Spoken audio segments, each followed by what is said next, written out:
and I'll visualize myself and other people having an awesome time, and I'll take lots of deep breaths, and I'll just visualize. It's like a mantra, I guess. I have my own little mantra before I get up on stage, and 9+ times out of 10, like, I really enjoy it. I really enjoy the set, and I can usually tell which ones those are going to be, but sometimes I get surprised at the one that I was the most comfortable going into, and then as soon as I get up on stage, it's like a nightmare. It's like a nightmare I can't wake up from. But 9+ times out of 10, I have a fantastic time. Join the journey, stay for a while. Hey guys, and welcome back to another episode of KohPhanCast, the official podcast of Copenhagen Island. And honestly, for me, this week is a special one. This week with me is one of my favorite artists that I'm glad to say became one of my good friends, Oscar Grouch Allison. Oscar is an international artist with a lot of projects that he does, and this guy is just, I don't know even how to describe him, real, genuine, authentic, talented human being that I cannot wait for you to listen to what he has to say. So before we get to the episode, guys, please, I can feel it getting big, and it's because of your help. Subscribe to the channel, like this video, comment in the section down there what you thought about the conversation, and let's get into it, guys. Oscar Allison, enjoy the episode. Mr. Allison, if you would take your mic over there. Oh yes, the one and only. First of all, that sounds fucking beautiful, man. Yeah. So those one, I'm starting always with compliments to my guests. And before I even know you as the good friend you are, I want to thank you for, you were one of those to shape the way I see music when I was younger. Wow, that's cool. You were probably one of the first trance artists, or whatever you want to call it. I'm sometimes known as a gateway music.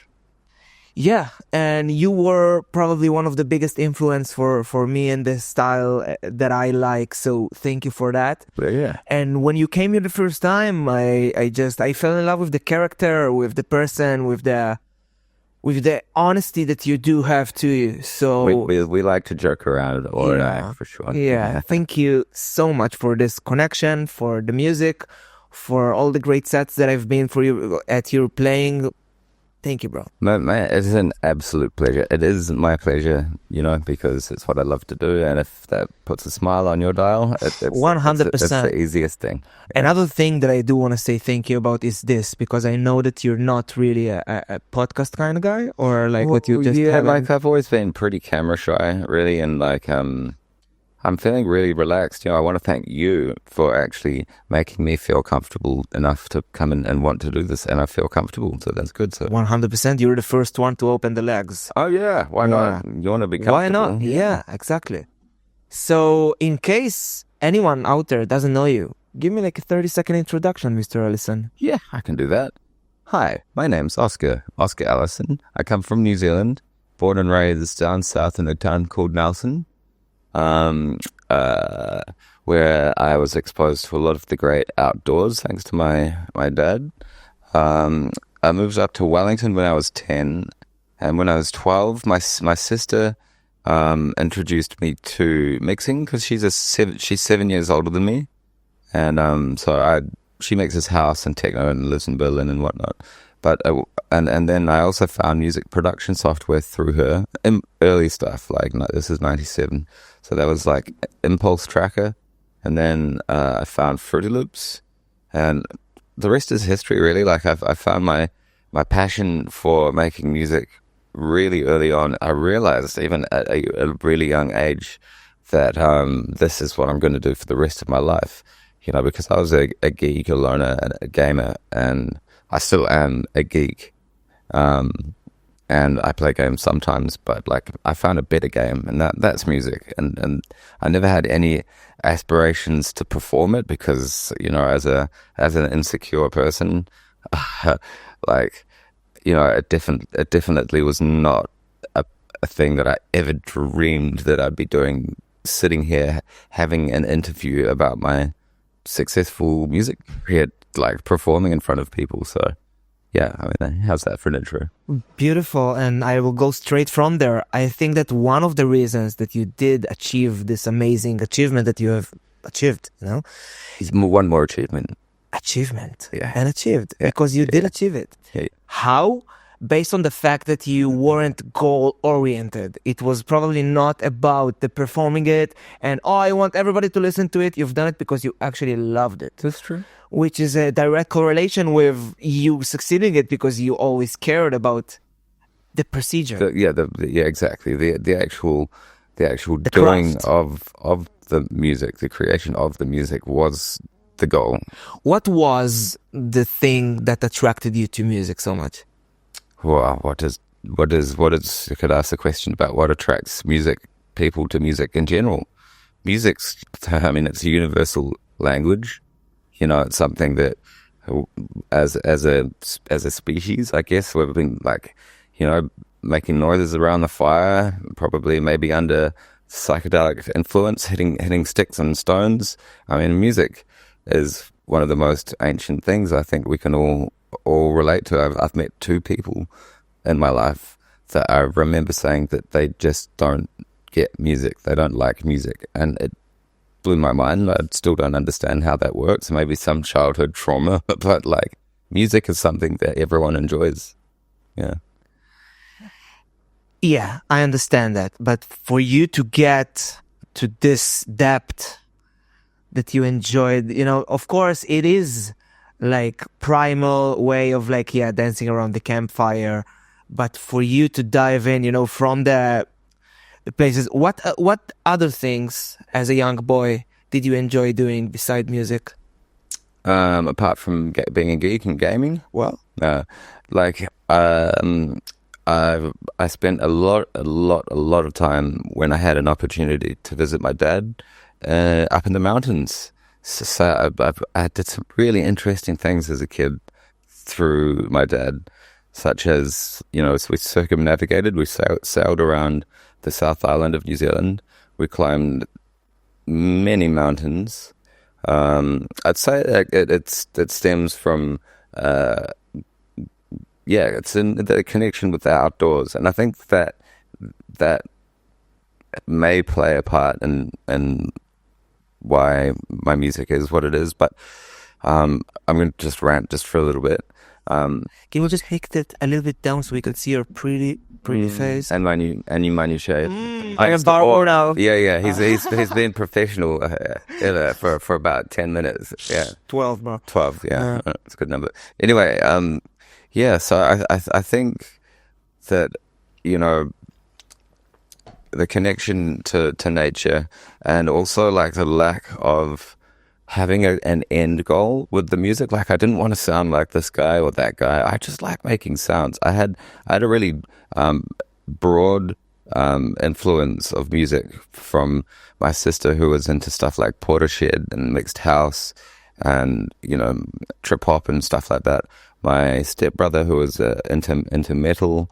My dad, who was listening to like Coltrane and like blues, and, you know, that was my experience with music for the most part at a young age. And so when I was sitting down to make music, I wasn't trying to make John Coltrane or Portishead. Like I liked, it was like a game. It's just like, test that on, but it does this thing. Ooh, that's cool. Let's try all of these things. And that was giving me dopamine, I guess.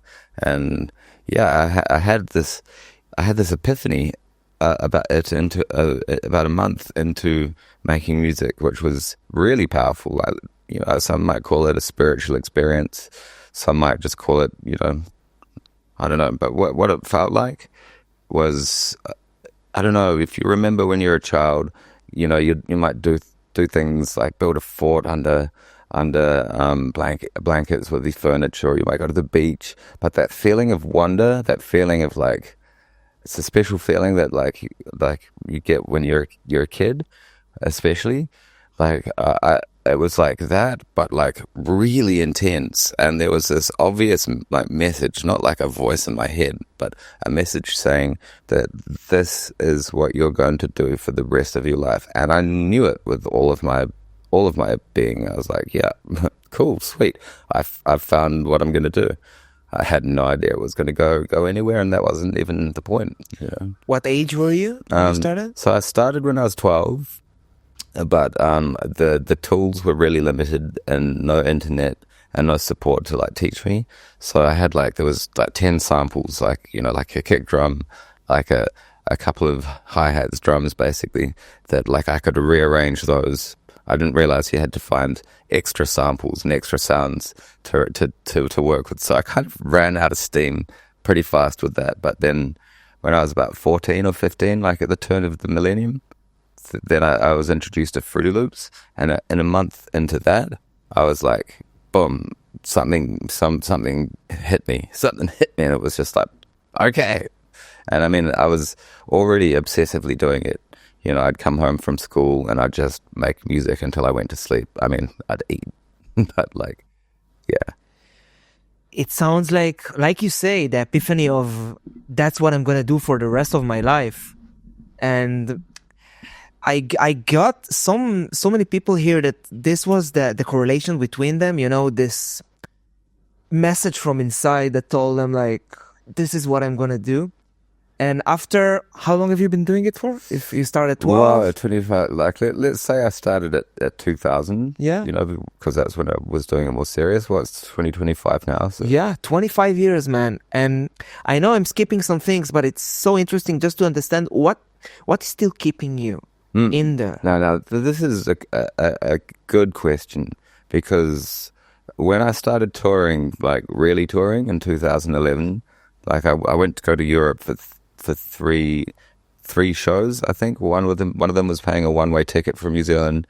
Another one was paying like £300, and there was another one for like £300 or £400. So I didn't know how I was going to get back, but I just went, right, let's do it.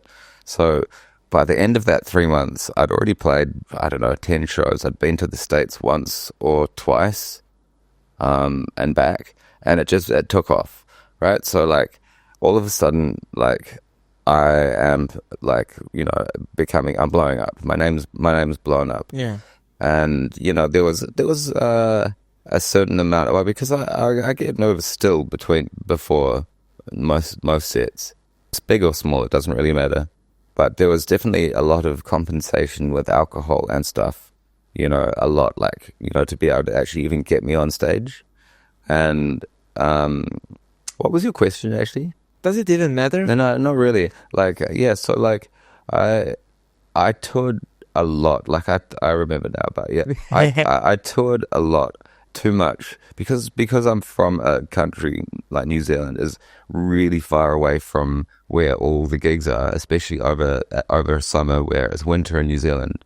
Like, I didn't have the chance really to go home between any shows. Like that, I'd go back to New Zealand, you know, maybe for a few weeks, you know, December, January, February, that sort of time.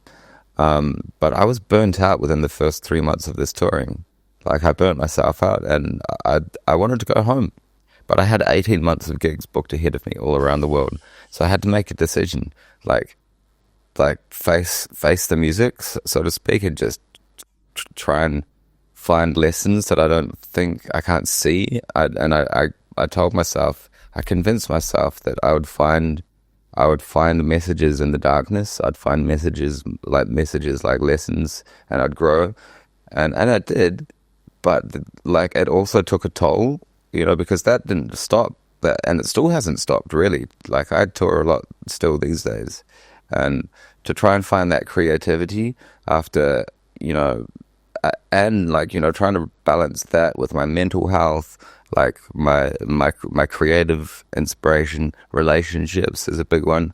All of those things like really put a strain on my ability to be creative.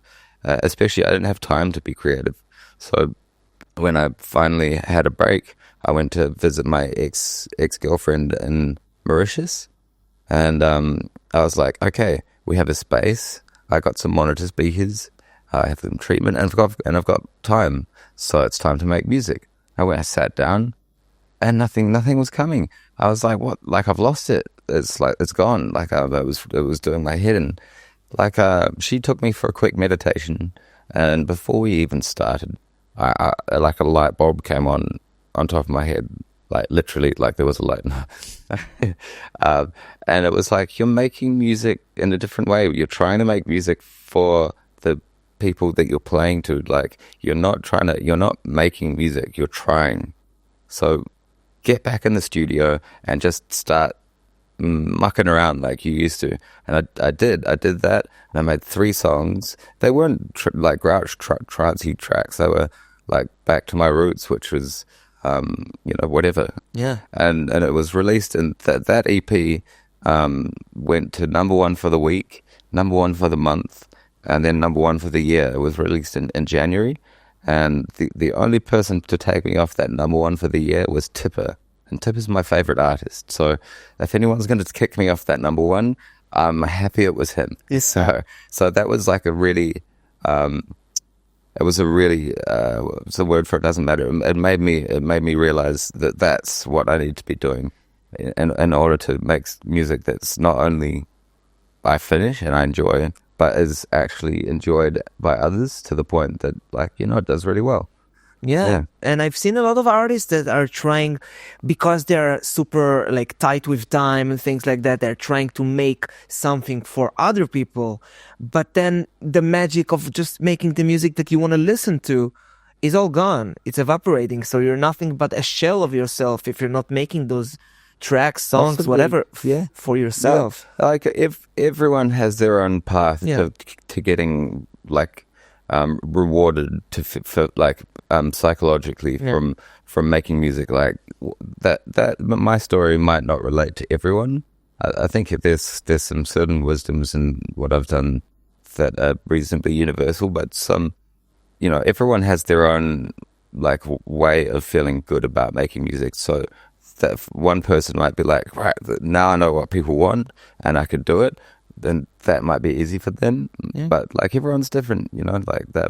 But this is my story, yeah. And I'm thinking, okay, now Grouch and Dub, they're super huge all over the world, international projects. People are waiting months to listen to you. But I want to go back. I want to go back to the time that Oscar has been this young boy that wants to make music, that has a dream, that is craving this, creative, like, we have creative tapping in. space. Yeah. And you get your first gig. My first gig, I've played first in, I think, maybe 2003 or 4.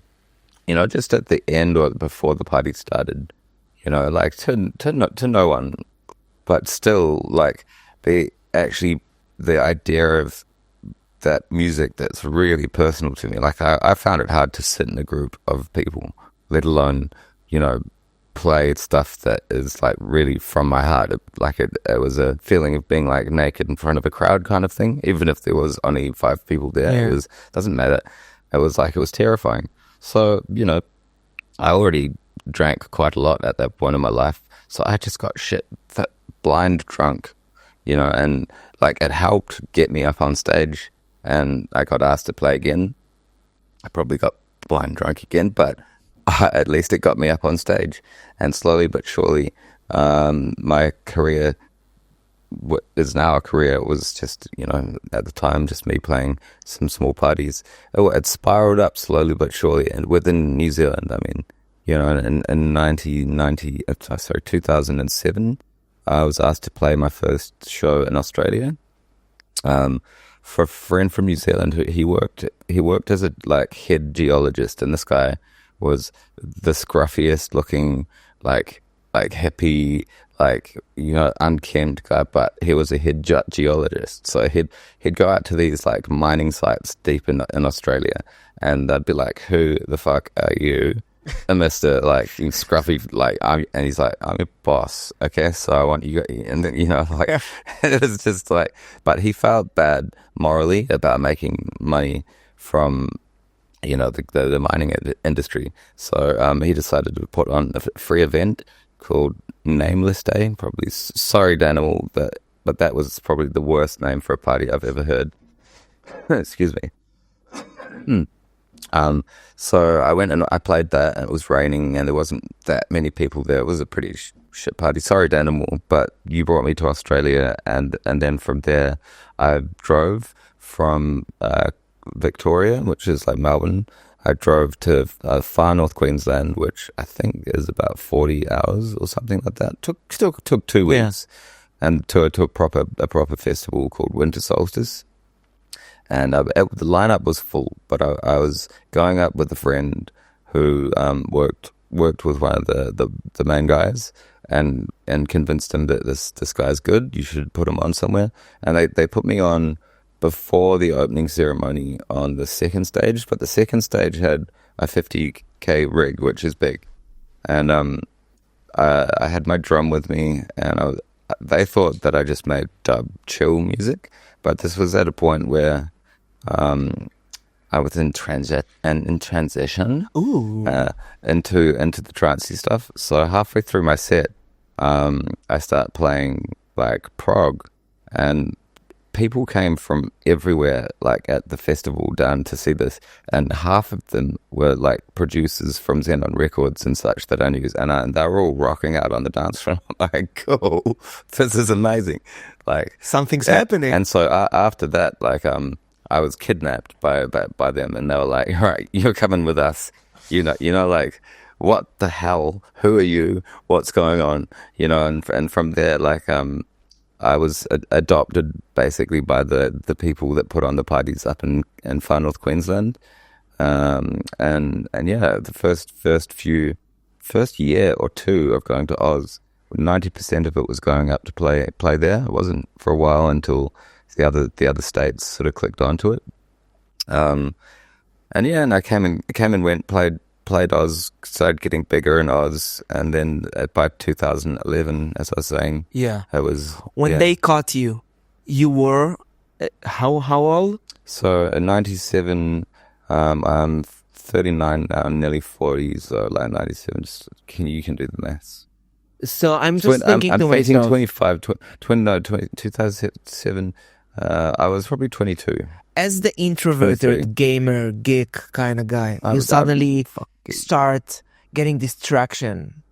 How does it resonate with you? The whole like crowd coming to you and like, yeah, Oscar Grouch, while you're this, I think over the years it's actually been really good for me, because like I don't look up at people that are more successful than me, or look down on people that aren't like, like top DJs or top anything. I look right at people always, and I think I still do, and I always will, so I treat like anyone that comes up to me, regardless of their status, because fuck hierarchy, it's not my game. I can't. People are people. If all you have to do is just not be a cunt, basically, and like, so when people come up and they congratulate me and thank me for the thing that I love to do the most in the world, I'm always touched, even if it's like, oh, fucking great, love you. I don't care if they're wasted, like there's intention. There's the intention. It's always touching. It's like, some people come and they give me compliments that are like, wow, that really means a lot.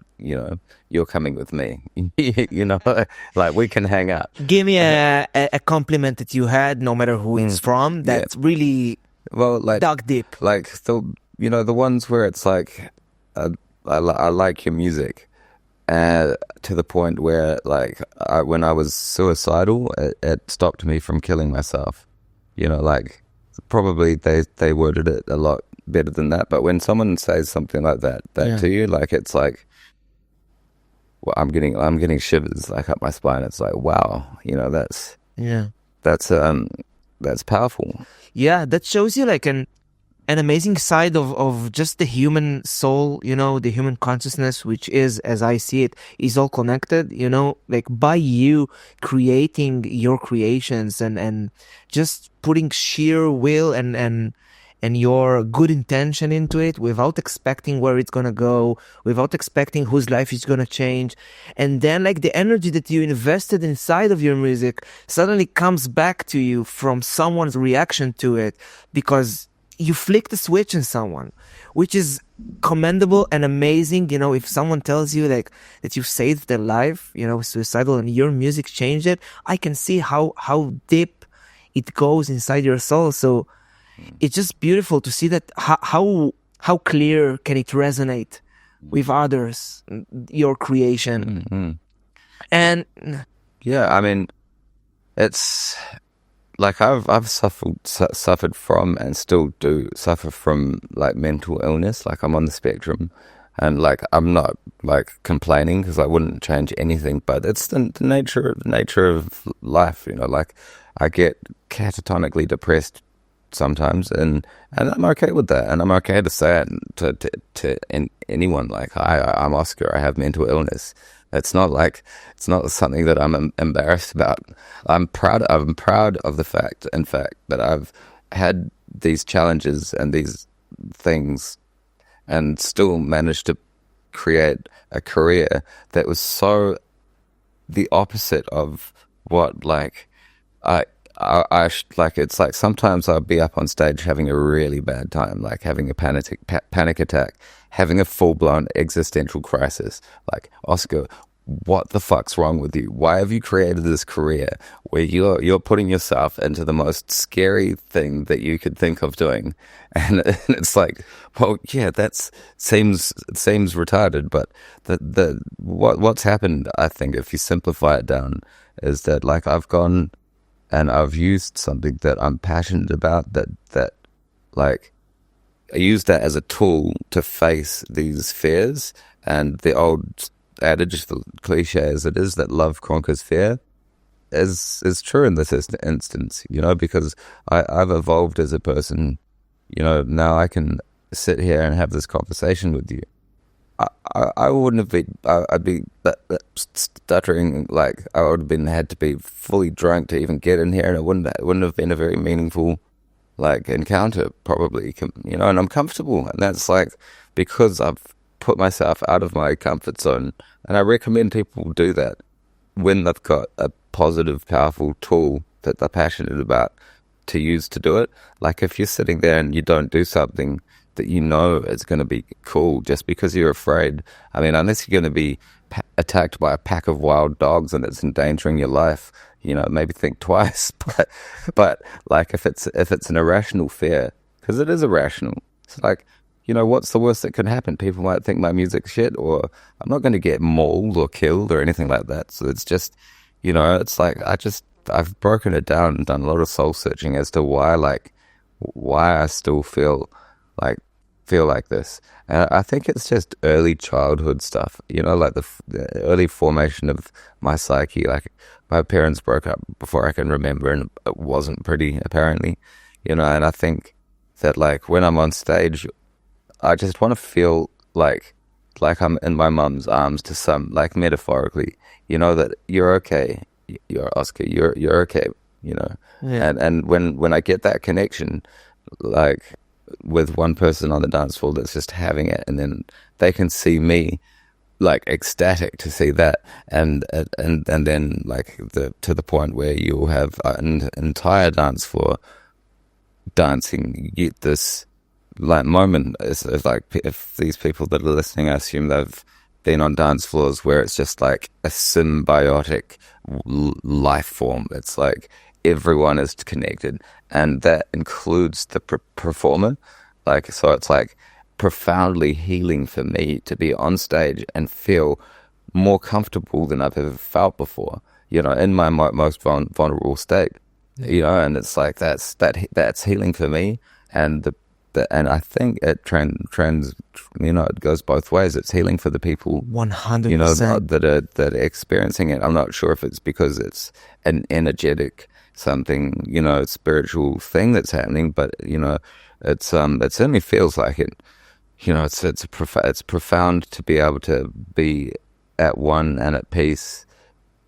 You know, in a hellish situation, hellish for me, you know, because it's a scary environment. Like that might be someone else's like happy place just by default to be up, you know, doing that, regardless of how many people are into it. Yeah. You know, but watching it perform it, because these days it's like especially the last 20 years or so, it's all eyes on the DJ, or all eyes front. Everyone's facing the same direction. There's nothing wrong with that, but like you know, like when I'm dancing and on the dance floor, because I like to dance, I like to party, and now like I can proudly say, like, I don't get fucked up on stage very often. You know, like I'll rest the night before. I'll do everything I can to make sure that my energy levels are at their best for my performance, so that I don't slip into these downward spiral things that end up with me having panic attacks on stage, because that's not fun. Not fun at all. And I resonated so much with what you said about your vulnerability and your ability to go up there when you know it's probably the scariest thing you can do, and just do it, because this is, at the end of the day, is is setting you free, you know. And vulnerability is a strength. It's not a weakness. Yeah, it took a long And the time. people usually try to hide themselves underneath like this poker face, and then ask themselves. Musically as well, like people don't want to sound different. Yeah. You know, that because like, what if I sound well if people don't like it? Yeah. What if they don't like it? Okay. But at the end of the day, you're going to find your crowd. Mm-hmm. You're going to find your crowd because you're unique. Yeah, exactly. That's it. That's why I like weirdos so much, like yourself. You know, like that's why I connect with people that are authentic, and you can usually see that really fast. Really fast. Really fast. Yeah. Yeah, 100%. I remember the day I met you, bro, when you came here and we've done the little jam. I'm so aggressive, Oscar. I'm like, I'm not aggressive, man. You're the one with the knife, you know, like. And resonating in a second, you know, because I can see you in myself, you know, and I can see myself in you, because the moment I don't look at myself too seriously, and I don't take myself too seriously, and I'm not trying to create this narrative to me that others can see, I'm just being who I am. I'm being who I know how to be. So when others are just being themselves, not trying to put them as, because 99% of the time, the people that think things about you, it's things that's being created in their mind. That's the brand, you know, the branding. Yeah, you know, oh, and he must be like this, and he must be like that, and like, he's just himself, you know? Well, I mean, like, you're right. I mean, like, we all have masks, whether we are, like, aware of it or not, like, you know, to some degree, you know, like it might be subconscious, but like, I don't know how it was for you, but I remember my first trip to India, when like I finally accepted who I was, like, you know, the insecure weirdo that I was fighting myself in every moment to not be that person. And that doesn't get you anywhere. That just creates ego. Yeah. You know, and trying to be someone that you're not. Like, when you embrace the person that you are, and you embrace your, you know, your dark side, not to say that it makes you like, okay, yeah, now that I'm accepting, I'm going to go out and kill babies. No, it's like, you know, like there's limits to it. But like, just to be able to accept the person that you are stops the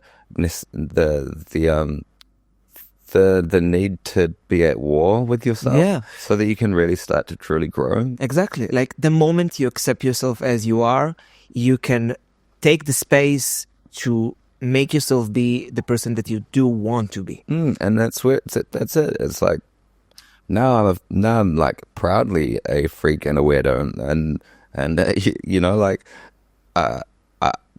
I think I think people like it because you know, and I don't care if they don't. Yeah. You know, as long as I'm not hurting anyone, and like I really don't think I'd hurt anyone. Well, not intentionally. You know. Well, maybe you hurt them in their head. And that's okay. Yeah, because they want to be a freak and a weirdo too, but they don't know how. You know? And let's talk mental health a little bit, because I think that's important, especially with a guy with a profile like yours. I am too in the same mind like you. Okay, my mind has this voice and I'm being vulnerable, which is a strength, guys. Be vulnerable. I'm constantly in this thought that nothing I'm doing is enough and nothing I will do is enough, and this constant state of depression that I am fighting. No, I don't want to use fighting. I'm hungry it. You're working I'm on it. working with it, hand in hand, day by day, because I understand that at the end of the day, it's a sickness. It's nothing that we chose to have with us, but that's our quest, one of them. Well, it's a sickness, but it can also be your superpower. Yeah. You know, depending on like how severe it is and what it is, you know, like, it can be the thing that like when you do make progress, and like if you make big leaps and bounds, then you know you're not alone. Like most people that you know on the spectrum will suffer from like ongoing depression or whatever. I've actually lost my train of thought, but like, Good. yeah, Beep. The understanding that you choose to deal with the things that come out of you and not suppress them or ignore them or try to fight them, or like, because at the end of the day, if you are trying to fight something that is created within yourself, you are fighting yourself actively, and you cannot fight with yourself because you need to hug yourself. It's either you're going to be your worst enemy or your best friend. Like, yeah, but it's and I agree. But to follow on from that, like accepting yourself for who you are, and still wanting to change, are not mutually exclusive. Like, you can accept yourself for the weirdo or whatever, but also know that you've still got like room to grow. Like we can always be better.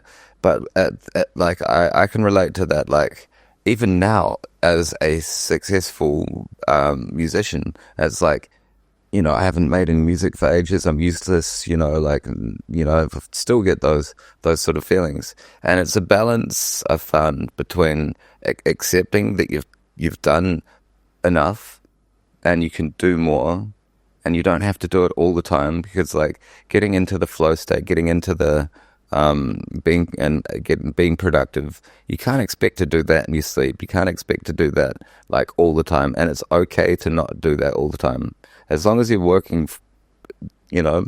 And sometimes it's okay to like, you know, go backwards and not work out or not do this, you know. It's okay, but like the more you beat yourself up about it, the harder it is going to be to get back and start it up again. Because like, yeah, you have to forgive yourself and accept yourself, like, for your flaws, for those things, and try and be okay with it, because you're gonna, you know, you're gonna continue to grow and to do your things, but it doesn't have to be right now, you know. Yeah. And it's okay to take a break. It's okay Yeah. you know. Yeah. Our problem is that we have time super, you know, sticked to us.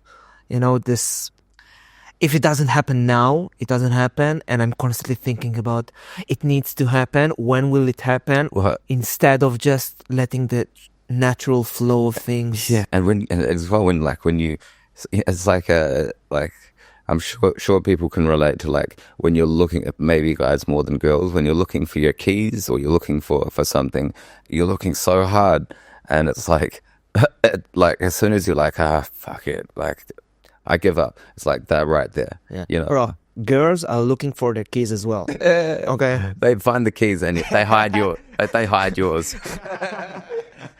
But honestly, it's so important, the things you say here, because people just tend to listen to people that they admire, you know. And when the person you admire is telling you, bro, chill, I've been doing it for 25 years and I'm still scared shitless when I'm going up to play. It's just beautiful, you know, the fact that you can show people. And that's lesson one, guys. Like, the nervousness of going before a set doesn't come because you're afraid that the set is going to be shit, right? or is it coming from this place of like, I want to give, I want them to have the best time? Where does this nervous feeling come from? It's like, it's like, it's not like I think my music's shit because if it was shit, then it would be like a joke. It would be like people only want me on stage to watch me have a panic attack. No, you know, Probably not. but like, I don't think that's the case. Yeah. It's not about like the quality of the music. It's just about being in front of people and having a somewhat good time. Like I don't know. It's like, you know, people public speaking, right? You know, most people get uncomfortable talking in like on a microphone in front of large groups of people. That's pretty universal. Yeah. It's the same sort of feeling as that. It's like, it's stage fright, really, I guess. But like, now when you said before, I still get shared skitless. Well, we'll just roll with that. Let's go. Yeah. So like, it's got better. It's got a lot better. Sure. And now I'm not having to like get fucked up to be able to stand on stage. Like it's a high energy environment. It's a high energy.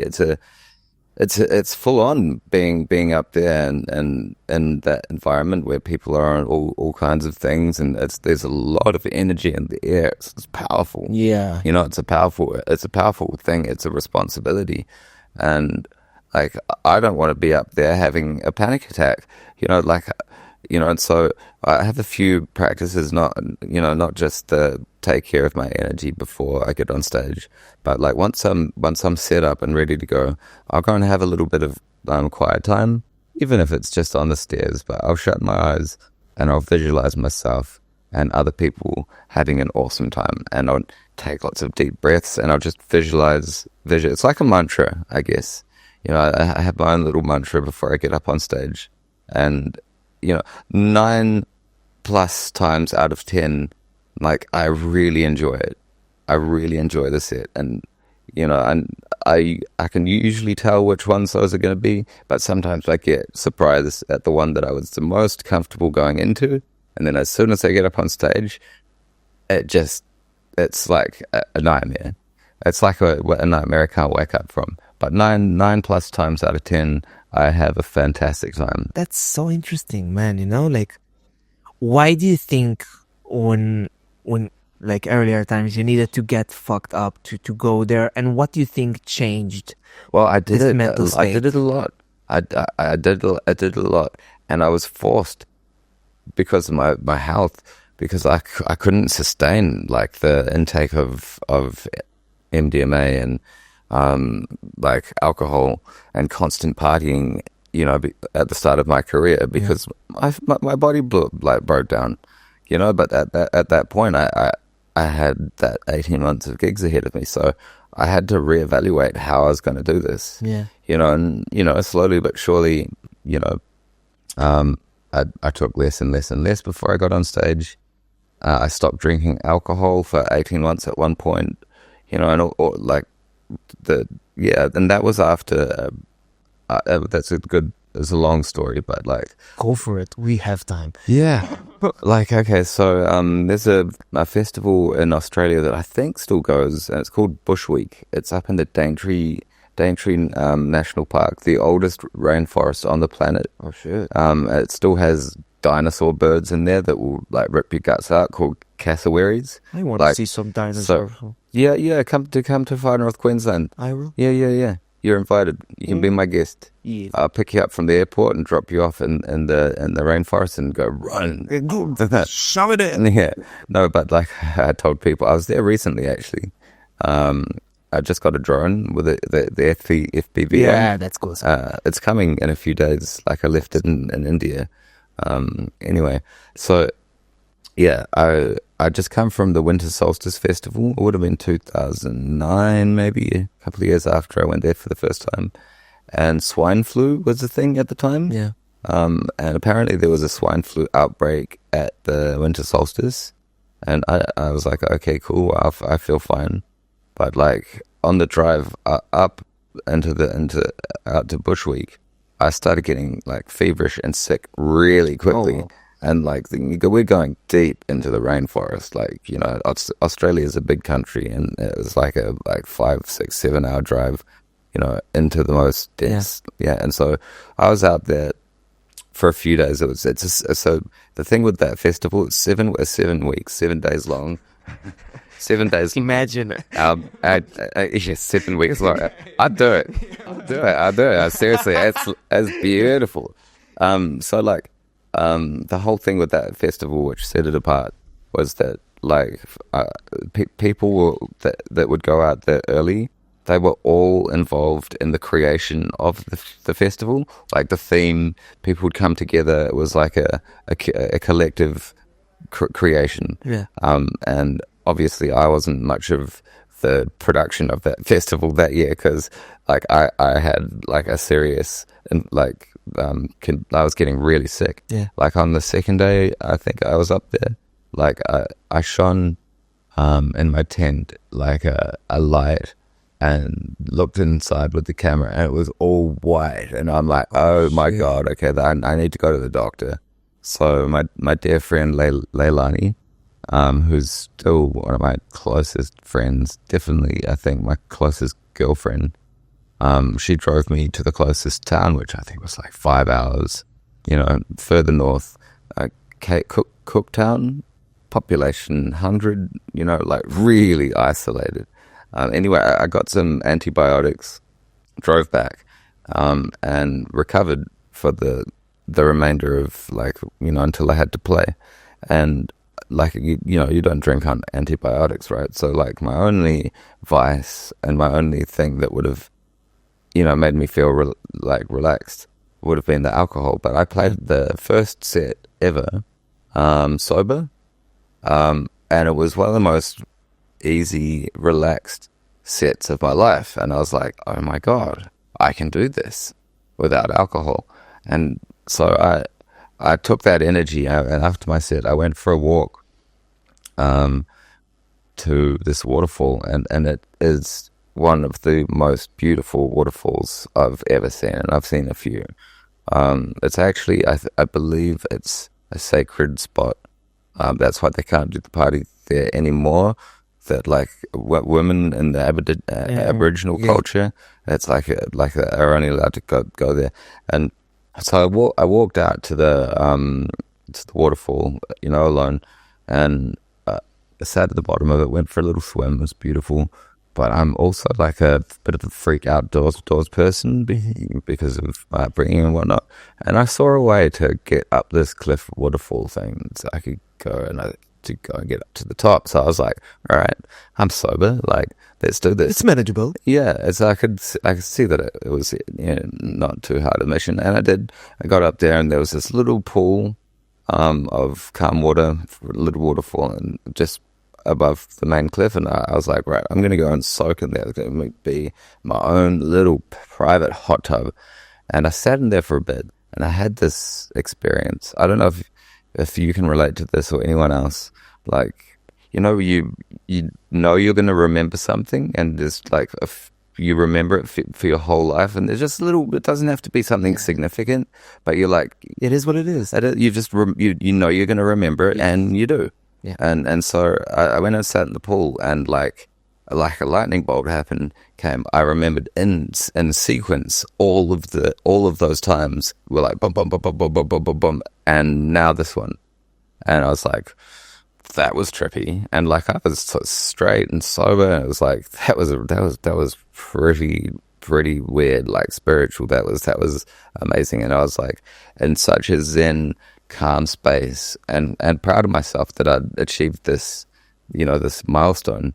I then went this up above that waterfall is like another little lake, and I went and I swam across to where the water came. It wasn't a big waterfall, it was just like a little drop off, and I was like, I'm going to swim to the bottom of that drop off, and I'm going to find a really cool crystal. And I swam. I reached, swam down, and I pulled up a perfect double-ended like quartz terminated crystal, and I was just like, yep, there you go. Makes sense. And like I forget what your question was, but like that the story that was the story of that basically. And then from that's when I stopped drinking alcohol for 18 months, because it was like, if I don't need it for the scariest times, why would I need it at all? Because I had such an amazing time at the party, like after that as well, sober. Yeah. That I was just like, hey, this is better than being drunk at a party. Absolutely. Sometimes our mind is like, because of mental health, because of a lot of things, it's attacking us, you know? And when one side will tell you, yeah, you need the alcohol, you need the drugs, you need the bullshit in order to get to the place you are, it's just destructive way of thought. When in actual, without it, you're going to be much better. Yeah. You know, Yeah. I'm still trying, and I don't know if I will ever have the answer, but like, why is our mind attacking us like that? I don't know. Well, I mean, it's you're a product of your experience, right? You Yeah. know, like your drink. Speaking of which, like, yeah, cheers. You know, like, if your only experiences of socializing or going to parties have been when you're drunk, and that's why that's what like what you associate with being comfortable, then it's only natural that you expect it to continue. But if you have an experience where you go sober and you actually realize that you can have fun, like, it might take an hour or so to like kind of settle into it, but like watching people, drunk people, when you're sober is hilarious, because people get so stupid when they're drunk. Yeah. You don't really see it when you're drinking too. You know, even if you're not, Because you're a part of it. because you're a part of it, but you don't see how like numb the brain is. You don't see how people are being so, and you end up at the end of the party with more energy. Like, you remember the conversations even if they don't. Like, I do it now at some fest like that. I've quit drinking a few times since then, and it's a powerful thing, because like I'll go to parties, and like the first thing I did the last time I stopped drinking was to start taking notes. You know, like writing down people's names, like the stage manager, the sound tech. You know, like, so that when next time I'd see them, I can address them by their name, and like it's a good tool to have, to be able to remember people's names. I mean, there's other ways you can do that, but it worked for me. And it was like, hey Tim, what's up, man? So yeah, like going over yesterday's conversation about like, I've got a limiter. Where would you like me to set the levels on the master? And you know, because when you hear someone say your voice, your name, it's apparently one of the like sweetest things that you can hear. Yeah. You know, it's like that person, you know, must have made an impact. He remembers my name, whatever it is. Yeah, it's important. And like it sort of builds a rapport and a trust. It's not like a manipulation. It's like just actually, you know. Yeah, as a humble human being to another human being. Just yeah, it's like oh, they remembered my name. Yeah. Like, cool. And so like it builds the rapport. So, you know, he was there for comfortable, knowing that I would leave the volume on the master output of the mixer at 2. He had confidence that he could crank the sound system up louder, because I wasn't going to go and redline it. yeah. You know, and he did. You know, that's sort of an example of it. Yeah. Super important what you say, because I see so many people. Cheers. Cheers, Cheers to not motherfuckers. drinking. Bro, gotta take a break from the break. Yeah, come by. It's so important, the things you say, because finally we have this thought of a authentic, humble human being that does not let success or whatever they want to call it, because, you know, this is also bullshit. Success is in here and in here. Yeah, you know. So how do you go about life to stay humble, or do you think it's so engraved inside your being, inside the education that you got? It's thank you. I don't know any other way of being. It's not like something I've had to try and maintain. Yeah.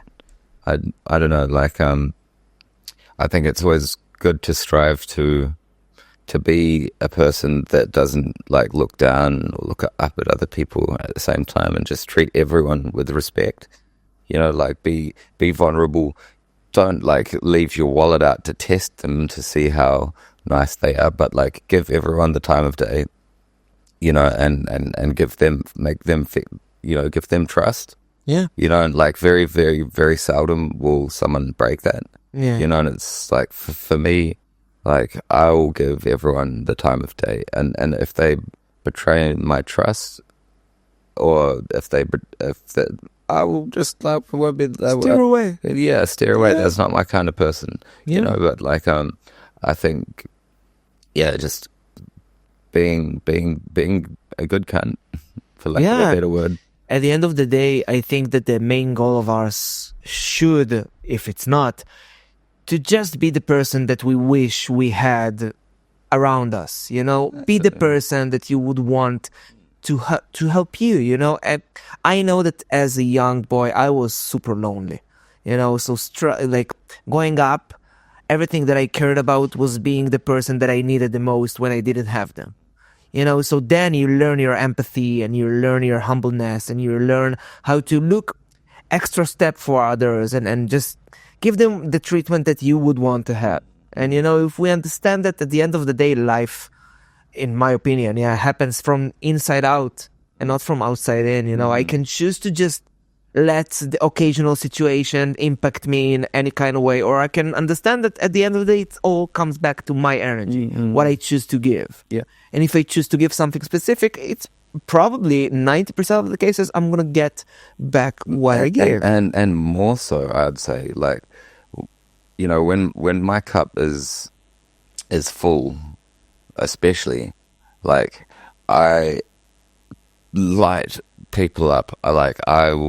I do, and it's not because like I want something out of it, but like I want to share that energy. I want to share that extra energy, and it's such a good feeling, making people feel good. Bro, something I have to say to you, like those 2.5 hours that we sat in your fucking hotel room playing Dungeons and Dragons on the ChatGPT made me feel like an 8-year-old boy that have no fucking stress and not like mental illness didn't exist.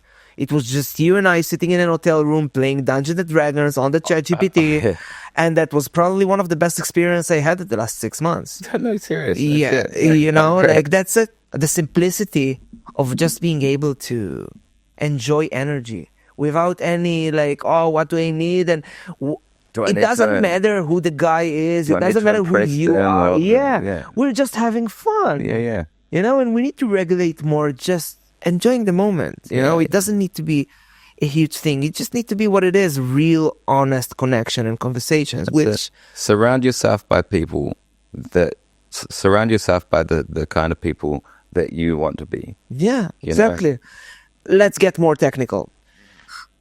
Earlier this year, a little bit before the start of this year, you put your new project, the new album of Grouch and Dub, which I heard, and it was fucking gorgeous. Thanks. But it was a little bit different. Yeah. Yeah.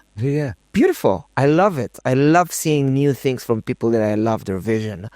What was the vision for this album? And guide me a little bit through the process of it. So, I mean, the first Grouch and Dub album was made when I was living in Melbourne. And the goal of that one was, because I've been touring so much, playing prog and trance and stuff like that, like I really wanted a break from making it. I wanted to go back to my roots. So just a little back history. Before I started making or performing, what most people know as Grouch, I was making like weird stuff, just like non-genreless, like mainly sort of close to hip hop or dub or drum and bass, like broken beat stuff, right? And that's my roots of like music production. So I wanted to go and after that, Epiphany, where I sat down and made stuff just for fun, regardless of what it was. I just wanted to go down and make an album of that, right? And so there was no goal for it to turn into a band, but like so I finished the album, and I did an album launch party where I actually, just step back a bit, I wanted to have live instruments in this, and instead of me like sequencing them, like I had my first studio ever, did a crowdfunder for my 30th birthday, and it was an incredible night, incredible lineup, and everyone donated their time. And I walked away with something like $35,000. Fucking hell. And it was like I was crying like at the event, going like my dream's coming true. Like I'm living in this new town, and I'm gonna have a studio for the first time. And I was like, yeah. So I had the time, I had the environment, and I had the energy to write this album. So I'd go out with friends to say like an African music night, and someone would impress me, and I'd go up to them and my dreadlocks and be like, hey, I'm a music producer. I'd love to like pay you to like record in the studio. And like, for example, the Moad, the guitarist from Morocco. Yeah. He's great. He's a rough around the edges, straight shooting, like grew up on the streets of Marrakesh motherfucker. He's a legend. Spicy. He's a spicy motherfucker. But like later, because he came around later that night. But later I heard his side of the story. But when we met, he was like, "Who's this hippie ass drunk dude coming up to me?" Like he was like, "Yeah, right." And then he looked at the link that, like, he looked me up. He was like, "Wait, is that the same? That's the same guy?" And he was like, "It's like ring ring." And I was like, so it was just funny. Like anyway, so like I found people. Just traveling, doing this, doing that, and I had the space to do it. So I recorded all of these, what you call session musicians, where you pay them like a one-off payment to be there and record. And by that time the album was finished, there was like a kind of a core crew of session musicians that they didn't know each other. Yeah. That was all just like, and so I was like, we're going to do this album launch party. And are you guys keen to do like a one-off like live thing where you guys come down and perform your parts? And we did. We had a first rehearsal, like setting up on stage. It was our first like time all together. Oh, so that's cool. That was, and like, yeah, sure, there was some sloppiness to it where people played over each other for a little bit, but they were all really good musicians. So it was a fantastic night. And at the end of the night, like we sat down, like all the session musicians that became my band, and we're all like, should we be a band? Ooh. And I was like, well, yeah, I'm keen, but I warn you that if we pull the trigger on this, like we're probably going to be getting bookings all around the world. Is that something that and everyone's like, yeah, man, of course, let's do it. Yeah. And so when I announced it like that next day on Facebook or whatever, the first actual booking that came through was Azora Mainstage. So ding ding ding. So it was like, oh, I'm getting shivers again. But it was like, okay, guys, we need to rehearse. We need to take this seriously. And so the inspiration for the next album, to answer your question, was just a continuation of that. But now I had like an actual band, and like people that would like actively input, because when I made the first album, the live shows developed many more parts that were only performed live. Yeah. And like I can produce pretty goddamn well, but like I'm not that like musically, melodically, like not like these guys. Like these guys are some of the best, and so to have them as assets, to be able to add to that was like, okay, let's do the same thing, but yeah, now we can do it together. I'm still the director and the producer and the boss, but like we're a band, we're a collective. But what ended up happening is, and we toured a lot. Like the first year we toured, I did over 100 shows. And I was going through a really bad personal time with my ex-partner, and so I had to move country at the same time. So I was pretty exhausted already because of all of that. But regardless, I did over 100 shows. A lot of them were solo, just so I could actually make sure that we actually had enough money to eat. Yeah. Because like we did a budget, budgeted to see like how much we needed to charge in order to make this work. And on paper, it looked good, but in reality, especially when, say, like we missed a gig, I couldn't make it to Toronto. The band was all there waiting because I'd gone and done another show. I couldn't make it there, and because we couldn't make it, I had to pay back the set fee, which was something like €8,000.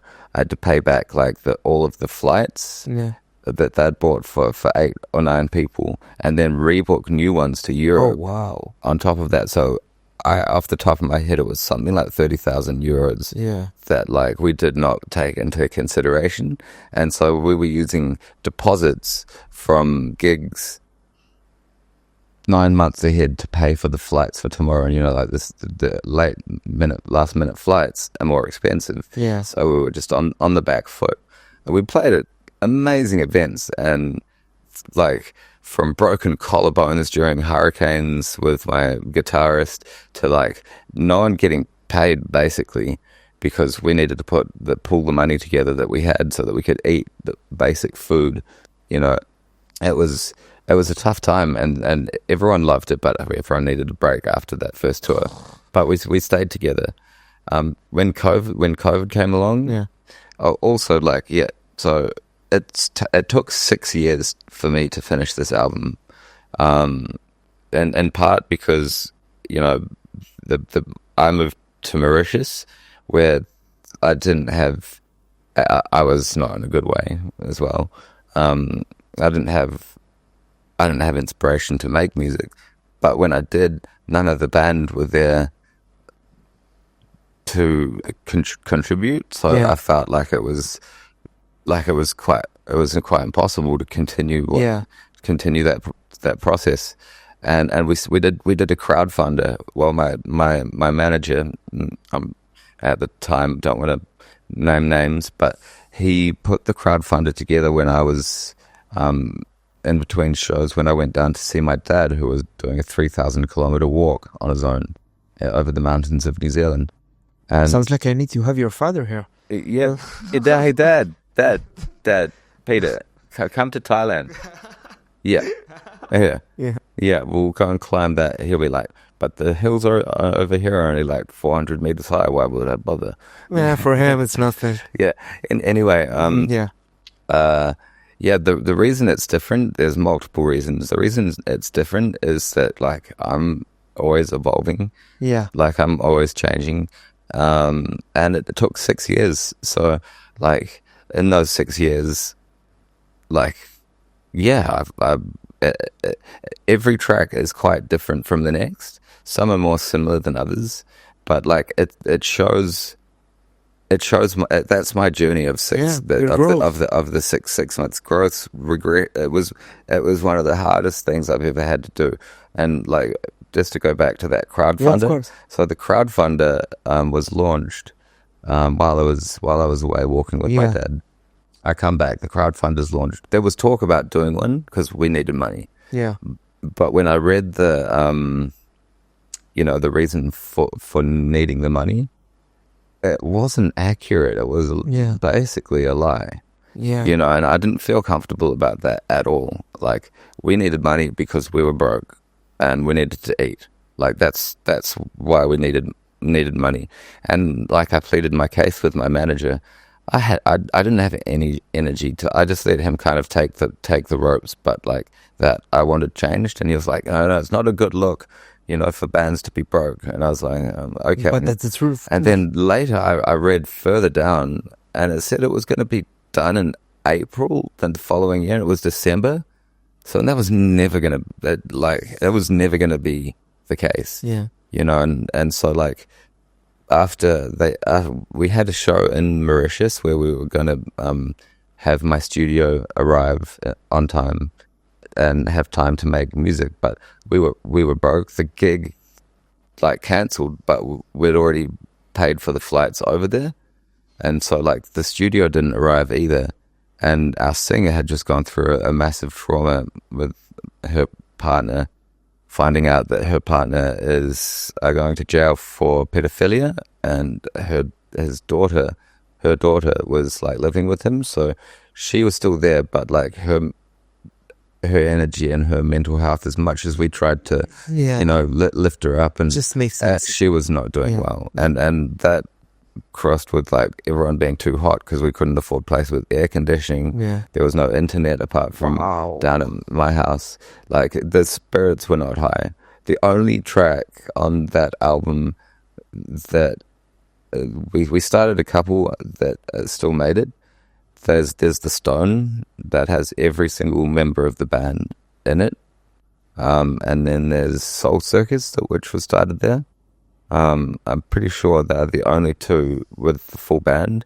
And then after that, we did a couple more tours, and I was busy. We were busy touring, and just this feeling, this looming feeling of guilt. Not only did we mislead the people on the crowdfunder, like we're not going to be able to deliver the album on time, and so like that pressure like stopped.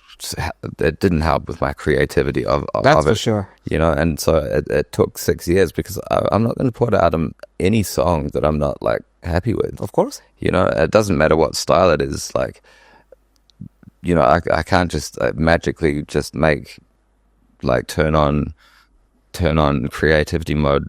And I felt kind of abandoned as well by the band, and I know everyone's got their own lives and their own things that are going on. But yeah, it was definitely more of a personal endeavor by that stage. And it took 6 years, and it's finished.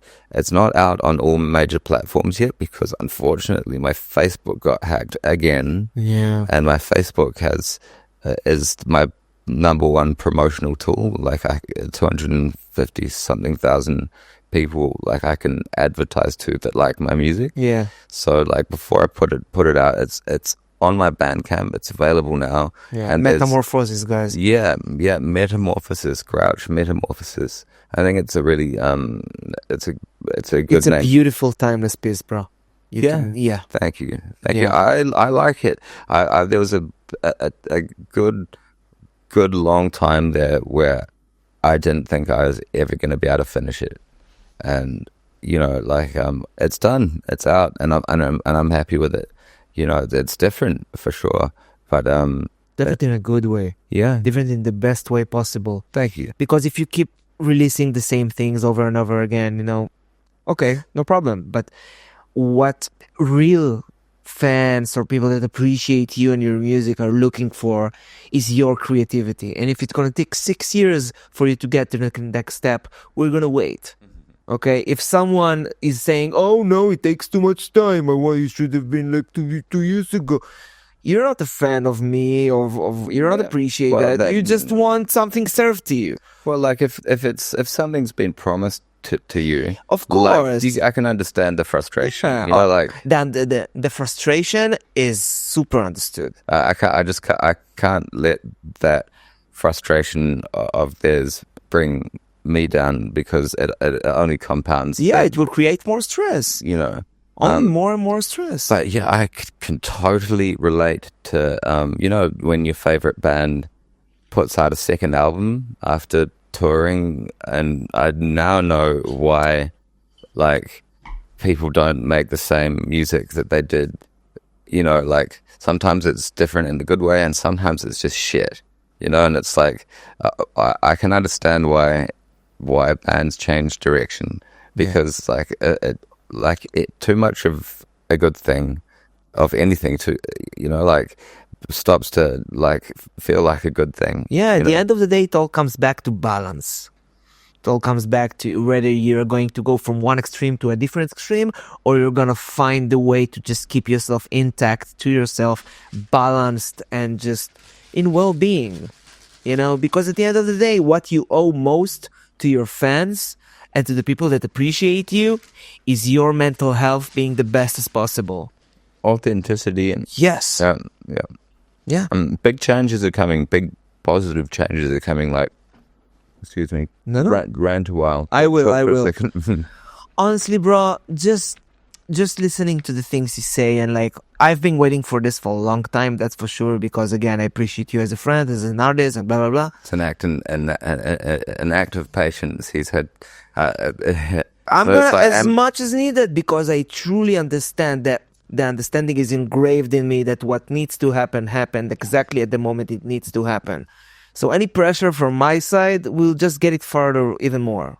You know. So if it comes my way, if it doesn't come my way, meh. totally. Oh, meh. Yeah, Never. it's like I don't. Pick a fish to fry. At the end of the day, what I care is that I can sit here and have fun and talk to people that I love about subjects that I love, and all the rest can go fuck itself, bro. Yeah, honestly. you know, and I'm really, really happy. Like I'm enjoying this interview. I'm enjoying. It's not even an interview. It feels like it's a conversation. Yeah, we're just talking. You know, you're doing really good. Like one what? thing I want to know before I let you go, you know, because I don't want to take too much of it. No, we could sit here for a while if you want. 6 hours, I know. I don't mind. Yeah. Oh, we got a party. The latest adventure that you had in India. Oh yeah. Yeah. Okay. Tell me that. Yeah. Okay. So, I was playing at a festival in Bangalore. I think it was over Christmas, and I was there with my tour manager, his girlfriend, who's a performer, and my Brazilian agent, Steph Lemos, who does wave bookings. She's fantastic. If you're looking for a good one, she's a good one. But like, good luck, because yeah.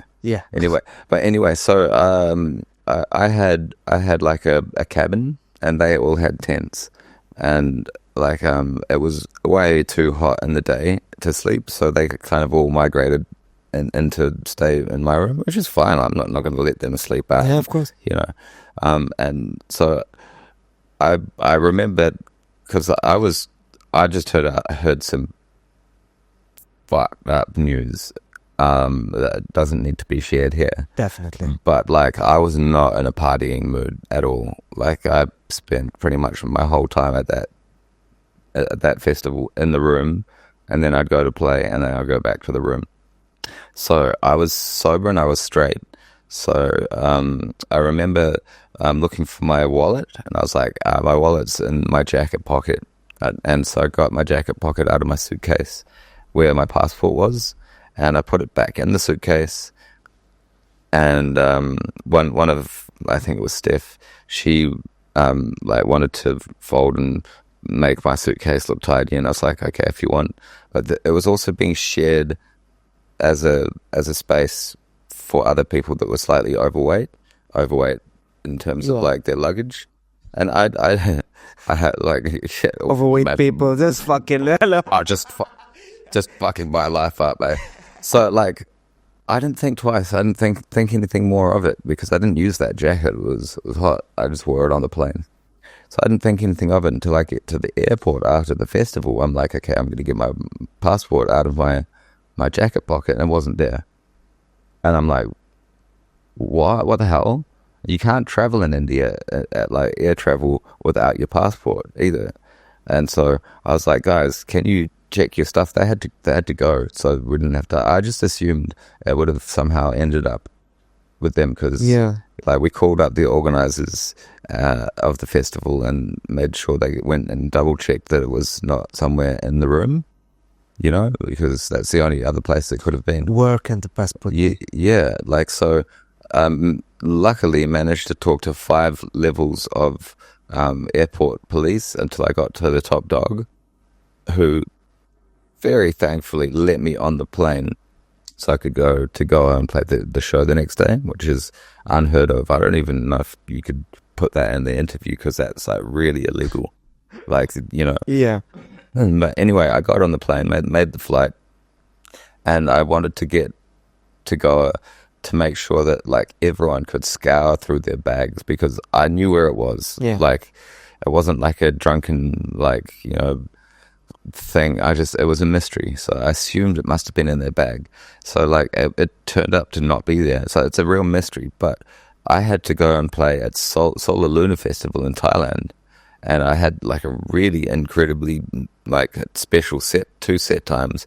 One before the opening ceremony with the Grouch and Dub, and then one with Grouch just after the opening ceremony. So that's like when you're putting on a festival, that's like that's an important set time for them. You know, like they've obviously got a vision for it. Yeah. And so by the time it was like, okay, the passport is actually missing, it was something like 3 days before I had to catch my flight, or less.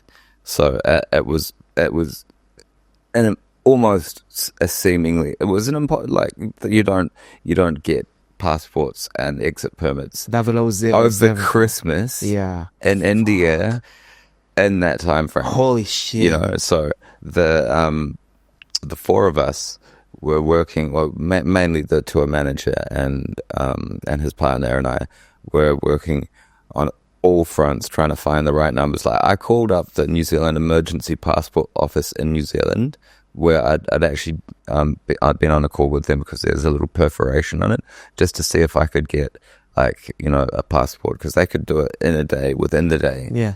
But the thing is, then they'd have to send it from New Zealand, and that wouldn't have worked either. You know, and actually no, like I called that number and it said, the New Zealand blah, blah, blah agency is not back in the office until the 6th of January. Whew. So that was like, okay, the emergency department isn't available. So it was like, okay, that we're off to a good start. Not. And so like we jumped around. We had to go and do a lot of bureaucratic jumping around, from going to the police station to the lawyers to get an affidavit stamp on it and make sure that that's a legal document, and a lot of stuff. We worked non-stop, like sometimes 36 hours just because of time zones. Yeah. To get anything to happen. We finally managed to get through to this woman at the New Zealand embassy in Delhi, and like, if you're listening to this, thank you, because seriously, she pulled some strings. She knew exactly how to do things. We got that passport ready in 18 hours. No shit. It's not an actual passport, but it's an emergency travel document. Yeah. And like I caught my flight, so I got to Delhi at midnight. My original flight was at something like 7 a.m. And she had arranged to leave that document with the security guard at the embassy. Yeah. So I went down and I picked up the document, but I knew that there was this other thing that you need to leave India. I don't know why you need an exit permit. Like, it seems ridiculous. But I was like, I'm just going to try and wing it. I'm going to try and go to the airport and be like, this is my passport, you know, like, but the airline was, where's your exit permit? So I couldn't make it on time, even like that was like record speed. And then so I left and I went to go and find a hotel, but hotels wouldn't let me stay because You don't have passport. because I had a passport document with a passport number, but it didn't match my visa number. Yeah. And because of that, hotels wouldn't let me stay. I'm here with this like infected leg, like not in the best frame of mind, just wanting rest at this stage. Just need a bed. And so like I had to go and find some really sketchy place that would let me stay, that I had to like give a bit of extra money to, a little backsheesh. Yeah. But it was not clean. It didn't have windows facing the street. That was just like noisy Indian street. And then I got food poisoning from eating like their food that they served. So, and with no notion of when that exit permit would come through. It says on the website 15 to 25 days. So, yeah, I wasn't hopeful, but like thanks to the support of my team, and thanks to the universe, thanks to all the gods, I got that permit like that day, and I got on the next flight, which meant that I missed the first two sets, and I was bummed about that. But I could not believe that I was on the way to Thailand, and the emergency travel document doesn't let you into not every country will allow you to enter. Usually it's just to get home. But thankfully Thailand was one of the countries that allowed. allowed you to enter. So all the things ended up playing like, like they all fit together. And I got to the festival and I played my set a day late. One of the performers, Emok, he couldn't make it to the event. And thankfully his set was just after a break, because I wouldn't have been able to do my Grouch and dub in the middle of a psytrance session. So I opened with my Grouch and dub and played my Grouch set, and it was great. It was awesome. But people didn't know that I was even at the festival until, Yeah. So I mean, I can understand the frustration from the organizers, because they were pretty much as convinced as I was that I wasn't going to make it at all. Yeah. And I would have had to pay back the fee, and I couldn't have afforded that. It would have screwed me. And so after playing that set, I was on cloud 9. I was like, I made it. I played, and yeah. So that's the story of the passport. It feels like there is a navigating force in you through this whole conversation. At every given situation that you go through, it feels like there's something that is navigating you to the right place, even if through rock hard situations or through negativity that sometimes crawl into your mind. It always feels like you have this another layer of protection from your own sake. My guardian angels. It works for you, because at the day that you start making music, it was all about doing from the heart, giving from the heart. And the moment your heart is good and your intentions are pure, there is no reason for you not to succeed. Yeah, this is true. But Indian bureaucracy doesn't give a fuck. No, they don't.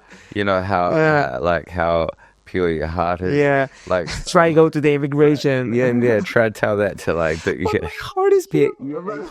So I have parole meeting coming up. But it's like my heart was pure the whole time. Yeah. But bro, it just works. No, that's true. It just works. I definitely I'm definitely grateful to all the gods and Satan or whatever was at force at play to make that happen, because it was a transformation from me being sick and staying at a place that was just awful with food poisoning and no passport, to being at the show and performing and having a really good time. Yeah, man, I appreciate you. I appreciate whatever you stand for, because this kind of vulnerability and honesty is just kind of hard to find out there. So, Mr. Oscar Allison, you are a national treasure. I love you super, deep in my heart. I want to thank you so much for your time, bro. Thank you very much for having me, brother.